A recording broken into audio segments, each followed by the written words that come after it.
আমার যে প্রস্তাবনা ছিল সেটি হলো যে আপনারা জানেন যে এই বিগত ফ্যাসিস্ট সরকারের আগে কিন্তু একটা সিস্টেম ছিল না ভোটের একটা, যে আমার কাউকে পছন্দ নেই, তো সেইটার কথা আমি বললাম যে এটাকে রাখা যায়।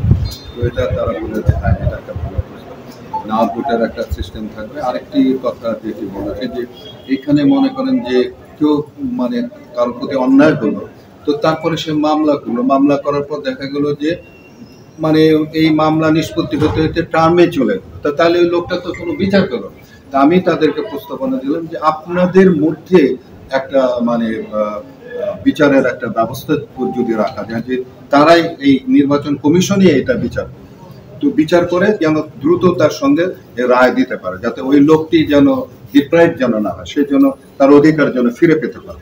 এই একটি প্রস্তাবনা দিয়েছি। আরেকটি কথা আমি যেটি বলেছি যে সেটি হলো যে যে বিগত সরকারের সঙ্গে নির্বাচন কমিশনের আপনারা দেখেছেন ইভিএম কিনা এটা সেটা অনেক টাকা তারা কিন্তু তছরূপ করেছে কিন্তু, এবং এটার জন্য কিন্তু সাধারণ মানুষের কিন্তু নির্বাচন কমিশনের প্রতি আস্থা থাকে না। আমি বললাম যে এই অস্বচ্ছতার জন্য আপনারা একটা স্বচ্ছতা কিভাবে আপনাদের নির্বাচন কমিশনের মধ্যে আনা যেতে পারে সেইটা একটা ব্যবস্থা আপনারা করেন, কারণ না হলে জনগণের যে আস্থাটা সেই আস্থাটা ফেরত আসবে না, মনে হবে যে এরাও তো এই আগের মতো। তো আমার এই তিনটা প্রস্তাবনায় আজকে আমি মানে ওইখান থেকে যাচ্ছে, কিন্তু আমাকে বলা হয়েছে যে না আরো মানে আপনি যাচ্ছেন ঠিক আছে, আপনার কোনো সময় নেই, কিন্তু আপনি বাকি এগুলো প্রস্তাবনাগুলো আমাদের এই হলো।